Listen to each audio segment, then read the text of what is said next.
It's the Locked On Podcast Network, your team every day. This episode is brought to you by HP Plus. In a world full of smart devices, isn't it about time your printer got smart too? Now printing is smart with HP Plus, and the HP Smart app is how it all happens. You can print from your phone with just a tap, no matter where you are, even from your garage/home office/yoga studio. Huh, that is smart. HP Plus. Learn more about smart printing at hp.com/smart. You are Locked On Bama, your daily podcast on the Alabama Crimson Tide. Part of the Locked On Podcast Network, your team every day.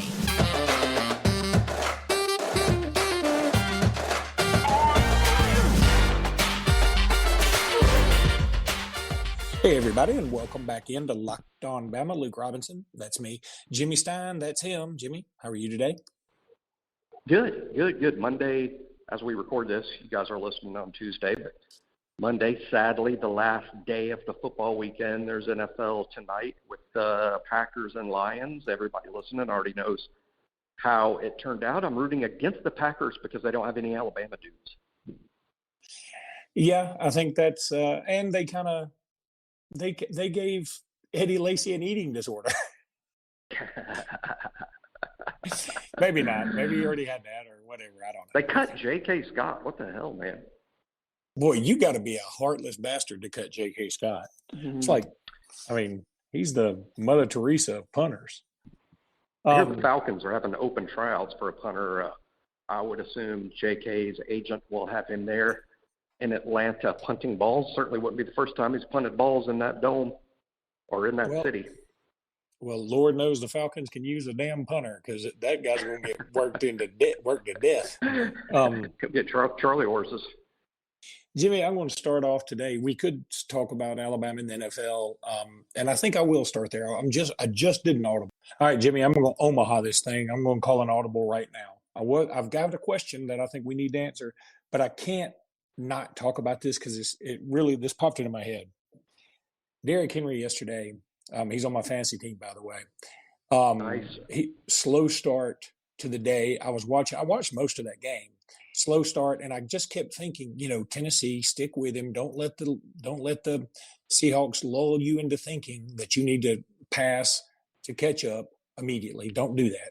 Keep using Henry. And lo and behold, they did. As soon as he broke the seal to get that first touchdown, it's like it changed the way he was running. And all of a sudden now people don't want to tackle him. And I think the other thing about Derrick Henry is he's so big and he's incredibly fast too. But I think that it's not just as the game wears on, people don't want to tackle him. I think as the season goes on, people don't want to tackle him. They're like, they're starting to get beat up. They're like, I don't want to tackle him. It's a business decision. It is a business decision. So here's my question. Is Derrick Henry underappreciated by not just Alabama fans, but I'm talking about college football fans in general and I didn't have time to look up the stats before we started cutting this. Why isn't he mentioned in the same breath as a Bo Jackson, Herschel Walker? Why isn't he? He holds the SEC record for single season record for yardage. I think he holds the single season record for touchdowns, if I'm not mistaken. He's won a Heisman. He's gone over 2,000 yards in high school, college, and pro. He's the baddest mofo in the NFL right now, at least at running back. And he hadn't had the injuries, and he didn't have the underwhelming performances in the NFL like Herschel did. He didn't have the injuries like Bo Jackson did in the NFL. He can't hit a baseball like Bo Jackson. I'm not trying to say Derrick Henry is a better athlete than Bo. That's not true. I am trying to say Derrick Henry is at least as good of a running back. I don't think that's nothing. There is evidence, plenty of evidence, that he is as good or better than Bo Jackson on the football field in both in all high school, college, and the NFL. That's true. I think it's this. Everything you say is exactly right. I think it's two things. It's the devaluation of the running back position. For whatever reason, it just doesn't get the glory or the attention that it did when we were growing up in the 80s, even into the 90s. The running back was almost on equal terms with the quarterback in terms of the glamour position on the football field. And that's changed. And with that devaluation has also come the explosion of offense. rushing for 2,000 yards 20 years ago was like climbing Mount Everest. It was like a number that's just unreachable, or only, it had only been done by so few. And now I think there's so many yards and points, people grow numb to achievements in terms of a ton of yards and a ton of points and a ton of touchdowns. People are sort of numb to it because of all the scoring at all the levels of football, high school, college, and the NFL. And I think when you combine the devaluation of the position and the devaluation of offensive production, it just takes such a huge number now to impress people that that's why Derrick Henry does not get the respect that he has earned. And frankly, one day, I wonder if one day there will be a discussion of, is Derrick Henry the best running back in high school history, the best running back in college history, and the best running back in NFL history? I think one day that could be a legitimate discussion. And wow. That's pretty incredible. And yeah, he is the SEC leader single season, by the way, with like 2,200 plus yards. And the next best is Leonard Fournette with 1,900 and something. They did it in the same year, which is kind of odd. Also, here's the other thing. Bo Jackson's best year for touchdowns was 1985 with 17. Derrick Henry had 28. Now, Derrick Henry played more games because of the college football playoff, the SEC championship game. But I would also say that Derrick Henry played in an era where the emphasis was on the quarterback versus the running back, where Bo Jackson played in an era where it was hand the ball to Bo and get the hell out of the way. I'd be willing to bet if Derrick Henry played back then, his stats would be, at least similar to Bo Jackson's, because Bo was a big dude you didn't want to hit either. I'm not trying to take a thing away from Bo Jackson. I don't want any Auburn fan or anybody thinking I'm trying to take something away from Bo Jackson. I think he's fantastic. I also just think that sometimes you can have recency bias both ways. You can say, yeah, but you always say that guy wasn't this guy. I don't know. I'm telling you, Henry is proving everybody wrong all the time. And boy, the Titans got to feel like a sack full of dumbasses for signing DeMarco Murray that year when they had Henry. And you've got Derrick Henry. Why are you worried about DeMarco Murray? That was a few years ago, but just, and who knows, maybe he wouldn't have been as good as a rookie or whatever. I tend to think he would have. Anyway, I think Derrick Henry needs more love from literally everybody. All he does is put the work in. He's not a guy that just shows up and out-talents everybody. He's a dude that also puts in an incredible amount of work. And I think that he needs more love from everybody, from me included. And I'm trying to give it to him right now. So, Derrick, if you're listening, we love you, man. Jimmy, let me tell everybody about Prize Picks. Prize Picks is the leader in college sports daily fantasy. It offers more college football props than anyone in the world and offers all the star players of the Power Five as well as mid-majors you might not have even heard of. All of our users that deposit should get you'll get a bonus. I'm waiting on the code to come in, but I believe it's locked on. We have not gotten the code yet. I believe it's locked on. Try locked on, and you should get a deposit match up to $100. You pick 2 to 5 players and an over-under on their projections, and you can win 10 times on any entry. And it's just you versus whatever their numbers are. There's an app. There's a website. All you got to do is line up and, log in, line up, do your thing. And, man, it's fantastic. It's awesome. Prize Picks, lots of fun. You will absolutely love it. Give it a shot. Go to prizepicks.com or download their app. Then there's Rock Auto. All the parts your car will ever need, Rock Auto. It's awesome. It's awesome. I think that's the way the rest of that jingle goes. I'm not sure. You know how sometimes you got extended cuts from songs? Maybe that's the rest of the Rock Auto song. We just don't know it. But Rock Auto has everything you need for all the parts your car will ever need. And look, you save time, you save money when you're using Rock Auto. Why would you want to spend 50 to 100% more from getting the same parts? Look, a Honda Odyssey fuel pump. Nobody knows this about Honda Odyssey fuel pumps like I do, but I know they're $353 from the chain store. From Rock Auto, they're $216. Saving you boatloads of cash is what Rock Auto does. Go there, check them out. You'll love them. RockAuto.com. In the how'd you hear about them? How'd you hear about them or us or whatever it is they got up there? Right, Locked On. We'd appreciate that. RockAuto.com. All the parts your car will ever need. All right, Jimmy, back to modern day football in the collegiate realm. First of all, Southeastern Conference just released the Players of the Week. Let me see who did what there. Let me see if I can. I doubt there's an Alabama dude on there. Let me tell you what it ain't. On the defense. I don't even think on the offense. Maybe Bryce, but not really. No, it's not. No, God, no. It's gonna be Matt Corral. I mean, that's got to be. I mean, that's the easy one, right? I guess the only thing is that diminishes it for me. I'm not sure about giving SEC Player of the Week. You know, when you do it against not an SEC team, not even another Power 5 team. And I'm not saying that Corral wasn't spectacular, but Tulane. So yeah, but I'm sure he is the Player of the Week. His numbers were just too ridiculous. They were ridiculous, and they were ridiculous from my perspective because I'm scared shitless of him now. He was Player of the Week, and here's something weird that is going to blow you away. Will Anderson, co-defensive Player of the Week. Whoa.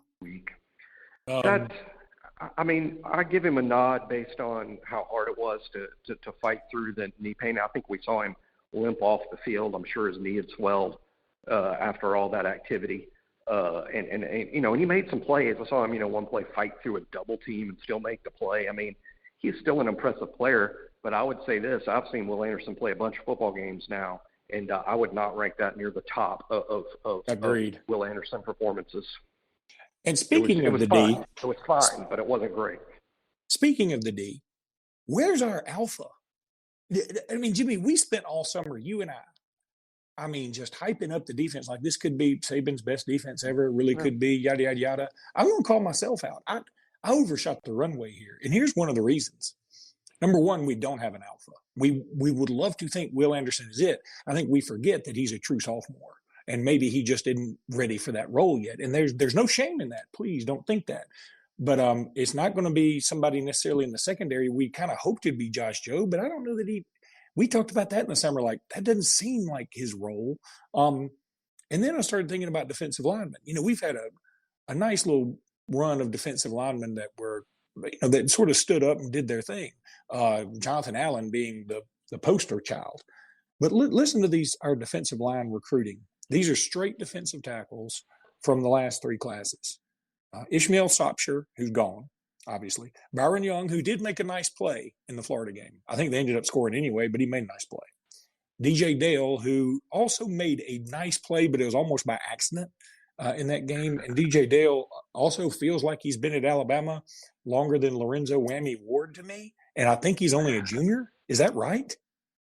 Correct. Oh, my God. True junior. Okay. Yeah, he's got like 3 more years. Then there's Tim Smith, who I got it. Again, I feel like he's underwhelmed a little bit so far based on his potential. And I'm not trying to cut him down. I want people to understand. I expect greatness out of him because I know it's there because I've seen some of it. So I'm expecting him to be better, and I feel like, why me better? Jamarian Latham, who, again, has played, but, I mean, I wouldn't say he stood out.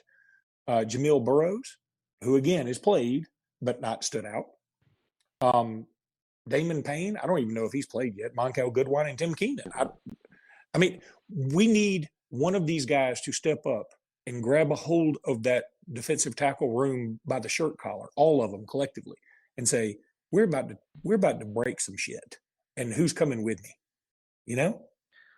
I agree that the defensive line play has been underwhelming as a whole.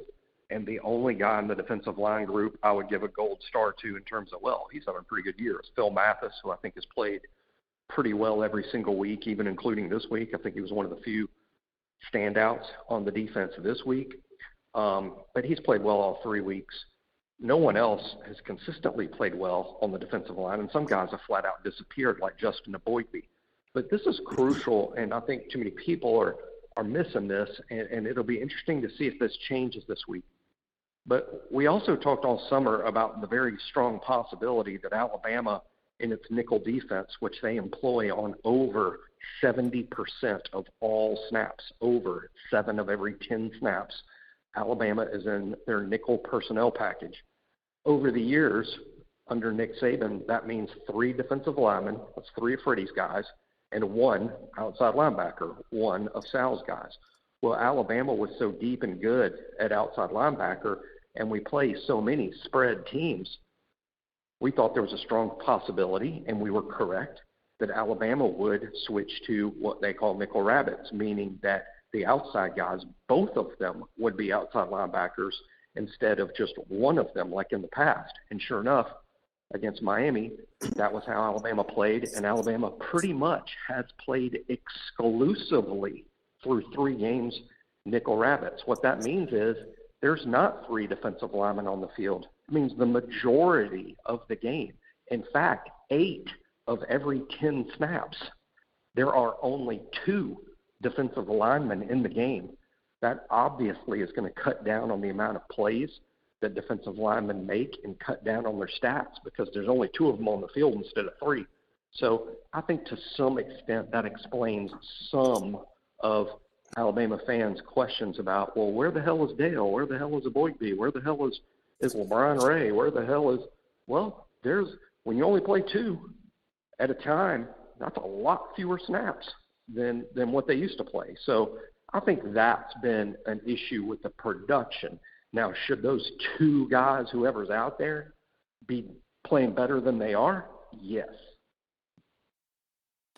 Jimmy, let me tell everybody about betonline.com, betonline.ag. I said betonline.com. That is wrong. It is betonline.ag, betonline.ag, betonline.ag.ag.ag. Go to betonline.ag, get your bet in, bet on anything you want to bet on. You can use promo code Locked On, get a 100% bonus. You will absolutely love this website. Tons of fun. You can play poker. You can play blackjack. You can bet on college football. You can bet on college football futures. You can have Prize Picks and betonline.ag and just be making money hand over fist while you're listening to our podcast. That's what you want to do at betonline.ag. You can also bet on reality TV. I don't know how you do that. They do. I don't.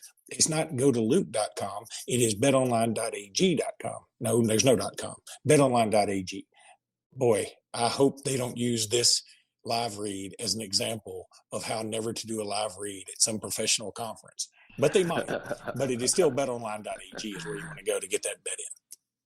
Chris Gordy here from Locked On SEC, and I'm here to tell you guys throughout this college football season, you want to have the greatest sound experience you can have, and that's with our friends at Sonos. Sonos is the official sponsor of ESPN College Football, and that means they're going to deliver to you the clearest, crispest sound when it comes to sports. I have the Sonos Arc, and it is the most immersive soundbar out there. If you want to literally feel like you're on the field or in the stadium, the Sonos Arc will take you there. When the game is over, if you want to flip on a movie, the Sonos Arc is unbelievable when it comes to vocal clarity, the projection from the bass. It will change your home viewing experience for the better. I even use it when I fire up my Xbox. Sonos puts you in the game like you've never seen or heard before. You can use it with all your streaming services as well, and it is super easy to set up the Sonos Arc when you use their app. Fits nicely in your home no matter what your TV setup is. I guarantee you want to have one of these throughout the college football season. As I mentioned, Sonos is the official sponsor of ESPN College Football. Go to Sonos.com to learn more. All right, Jimmy, one final thing here. And I think tomorrow we'll spend a lot of time talking about the NFL. And I guess by then we'll know the TV time for the Ole Miss game. We're doing this Monday morning, so we don't know it about yet. But, you know, what probably the greatest player debate right now is Slade versus JoJo, which sounds like the world's worst breakdancing battle. I got my money on JoJo, y'all. I don't know. I'm not going to be surprised if we find out that Slade can really cut a rug. I bet Slade can dance his ass off. But anyway, listen. That's where I'd have my money. Look, the drop in the end zone is what it is. And if I'm not mistaken, we scored a touchdown on that drive anyway. So, okay. But you can't, the optics of dropping that touchdown will be forever ingrained in Alabama fans' minds. That image of him dropping that pass and then clapping, you know, like people do after they drop a pass, that's what Alabama fans are going to remember. He can just about, it's going to be really tough to erase that because from henceforth, whether the ball is thrown 5 yards out of bounds, people are going to be like, he just can't catch. Remember that drop in the end zone in the Florida game? And I'm not saying Saban should determine personnel moves based on who some of our fans think can and cannot play. But I also think it's pretty clear to me now that I would have JoJo returning punts. I would also have JoJo in his slot. And I don't mean that as a shot at Slade. I just feel like JoJo Earle probably brings a little bit more to the table. And I would like for Slade to maybe embrace okay, I'm gonna take that catch out of my mind, or lack, or drop, or whatever you will call it. I'm gonna put that out of my mind, and I'm going to become Mr. Reliable. I'm going to become the true jackknife. Who's the guy from Clemson, whose name I shall not speak, I guess, who plays for Oakland now, that caught the national championship touchdown pass against us. What's his name, Jimmy? Hunter Renfrow. I thought you were not saying his name. I thought you were not saying his name so as to not invoke him like some sort of Candyman thing. If you say Hunter Renfrow in front of a mirror 3 times, a white guy comes in your bathroom and steals your toothpaste. Is that what happens? I think a white guy appears and converts a 3rd and 7.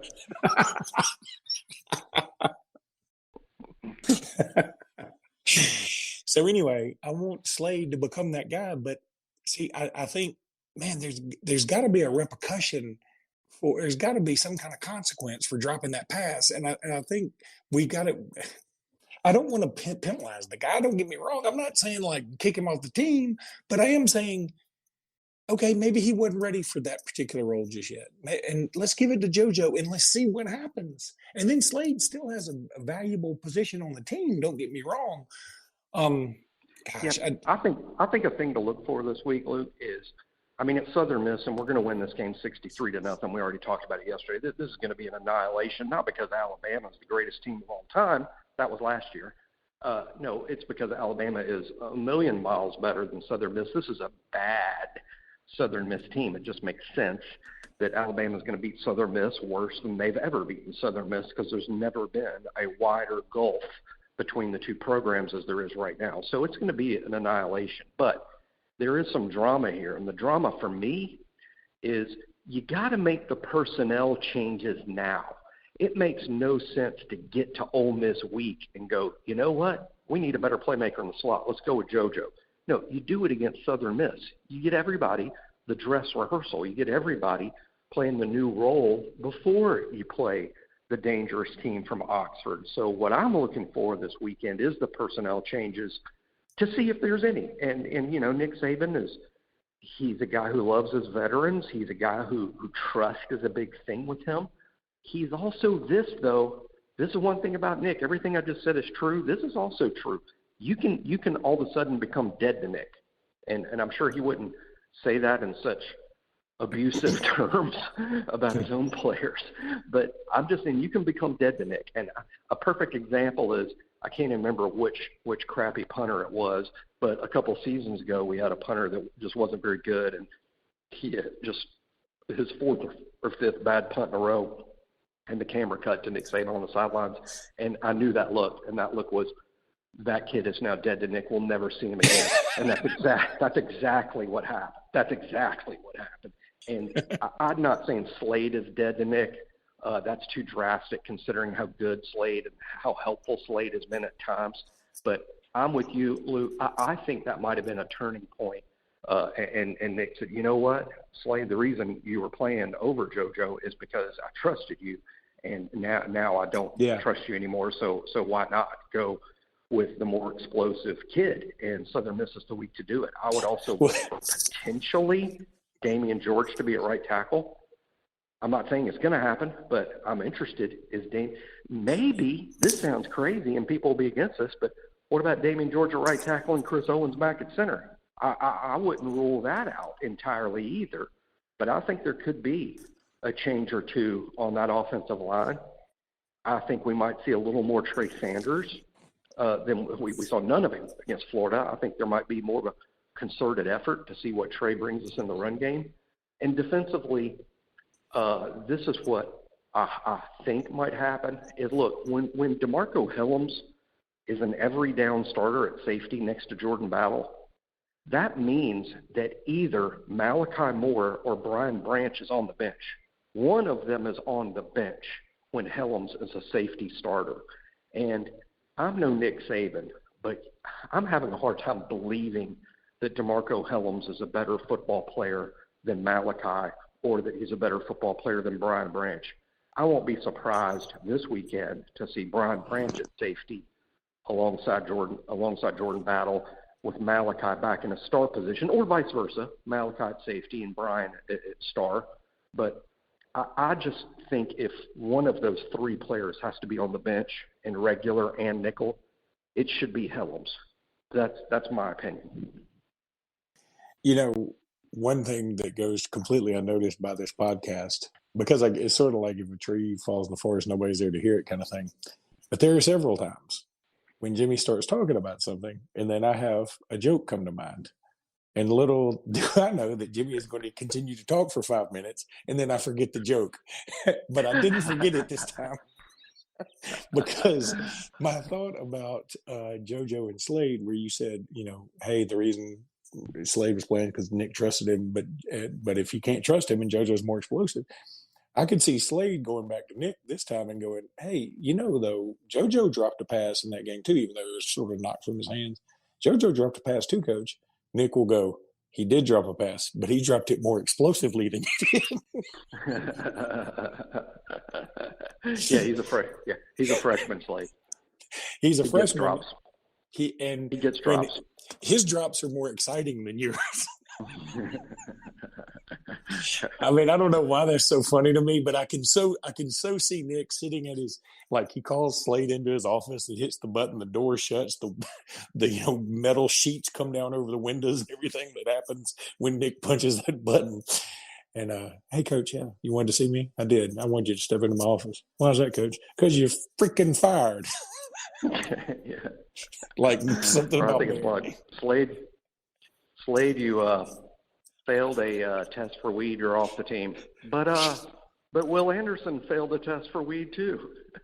Will can smoke dope, Slade. You cannot. No. You're out. No. You're out. I wouldn't say you failed it, Slade. I think Will passed with flying colors. Will was positive. Will was positive in his test. Yeah, we don't say Will Anderson failed at anything. Yeah, if I was Nick Saban, we see nothing but positives with Will.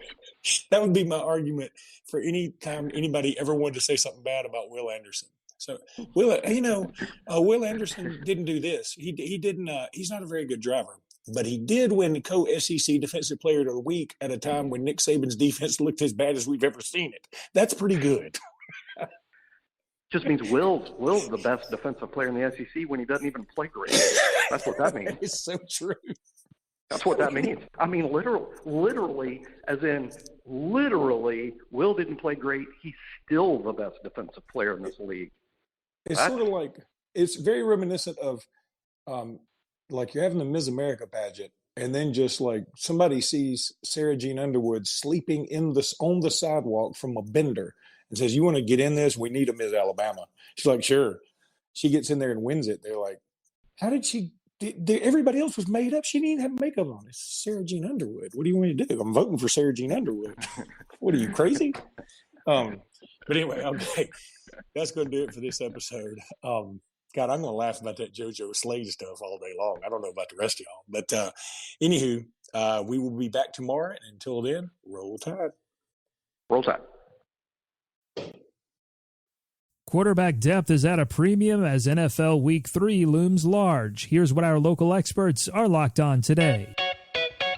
The Houston Texans will start rookie quarterback Davis Mills on Thursday night against the Carolina Panthers. Tyrod Taylor is out with an injured hamstring. How long will they be without Taylor? That's today on the Locked On Texans podcast. Over to the NBA, where Philadelphia 76ers guard and former number 1 overall pick Ben Simmons will reportedly not report to camp, sources tell ESPN. Are there any trade options available to Philadelphia? Keep it Locked On 76ers with local expert and beat writer Keith Pompey today. Indianapolis Colts quarterback Carson Wentz sprained both of his ankles this past Sunday. What's the latest on his status for next Sunday? The answer is on the Locked On Today podcast. All the sports news you need in under 20 minutes. Follow Locked On Today, wherever you get podcasts. Local experts on the biggest stories. It's the Locked On Podcast Network, your team every day.